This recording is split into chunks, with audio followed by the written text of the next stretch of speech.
few social media accounts. I have Instagram, which is the one I use the most. I have a Facebook account. I don't really use it that much, but I use it for people to like Facebook invites and stuff like that. I have a LinkedIn. So currently I'm only active on one social media apparatus, and that's Instagram.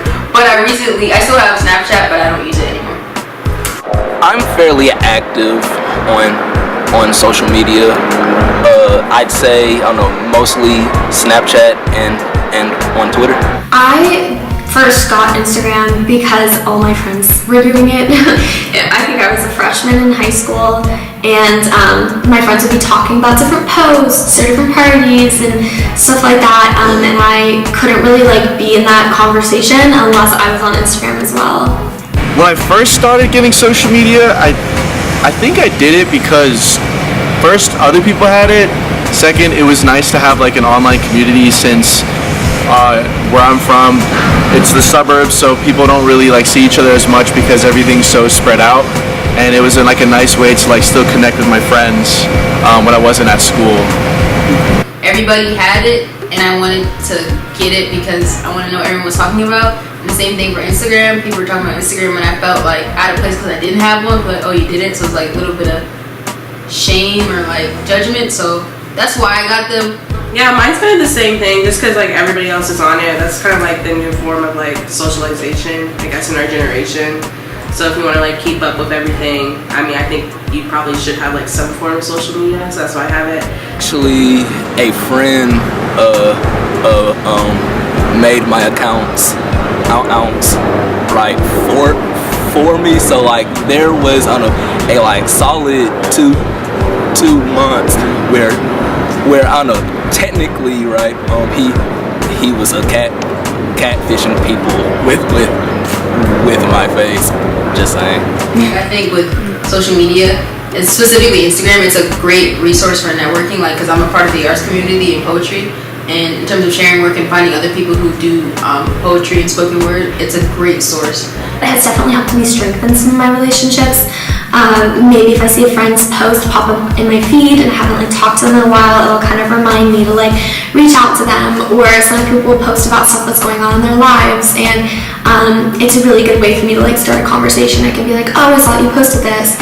I recently came back into contact with this guy that apparently is doing all this stuff related to my major and the goals and stuff that I want to do. And the last time we had spoken was like in middle school and stuff. And so I recently found him on Instagram, and I kind of stalked it for a little bit. But honestly, I probably wouldn't have.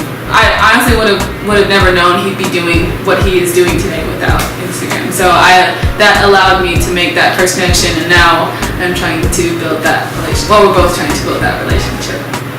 Yeah, but there's a person here who goes to the school, and we just happen to like follow each other on Instagram, and then like I saw that person at the business school, and I was like, oh hey, like I follow you, and then we like connected in like real life. But I've met great friends through platforms, but it was from that right how we met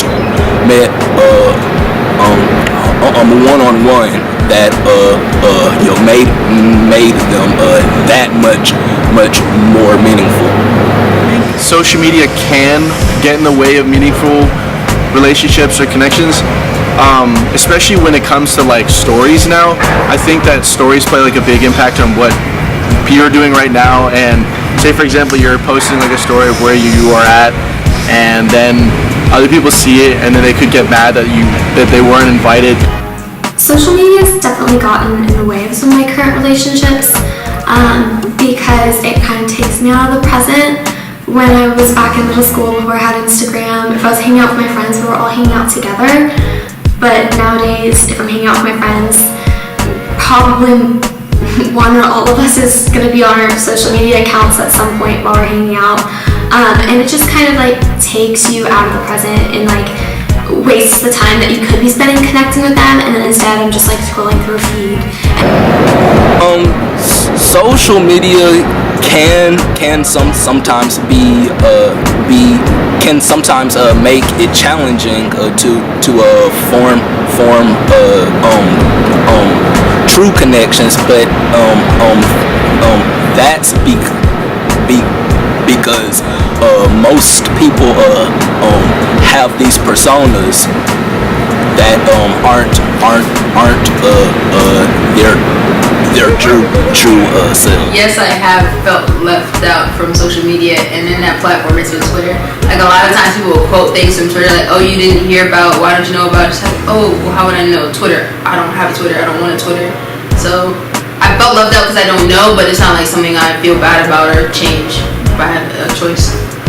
Yeah, there's a term called FOMO, which is fear of missing out, and a lot of people will feel a lot of FOMO on Fridays and Saturdays when they're staying in, and they don't get but then they'll see like people on social media having a good time at like parties or on the bars and stuff. So in that sense, yeah, it did make me feel that I was like missing out, you know? Social media has definitely been a fun part of my college experience because I can post about different events that are going on. I can post pictures with new friends. I can like capture cool like events or parties with my Instagram story. I think the negatives probably outweigh the good because Instagram for me is like a really big comparison trap. So just like when I'm not doing my best and my college experience isn't really what I thought it would be, and then I go on Instagram and I'm scrolling through just like pictures and pictures of tons of people who are enjoying like college and like the highlights of their college career, and just seeing their highlights all the time kind of makes me feel bad about like my everyday life. Social media definitely made my college experience more enjoyable. To give you like a little bit more of an example, I have my own haircutting business called Haircuts by D-Clips, and I had to do almost all of my advertising on social media. So that's how everyone found me, was through Instagram or Facebook, was through the pictures of like my haircuts, and then they would message me, and then we would schedule like an appointment for haircutting. So in that sense, yes, it did, because that business like helped me get my job. Me personally, I think it's enhanced it, but it's also been a negative impact as well. For me, I feel like with Instagram, people might comment your pictures or like your stuff, and in real life when you see them, they might not interact. And for me, it's kind of like that situation where it's like, oh, you know who I am and you see me, but it's like you don't want to speak. So it's like kind of like, oh, that kind of discourages me from talking to that person, because like, oh, maybe we're just like internet friends. But again, with the thing that Camille said, double sword, like networking, poetry, meeting people, sharing content that people like want to hear and want to know about is really important. If I was talking to my younger self about how to navigate social media, it probably would have been like two things.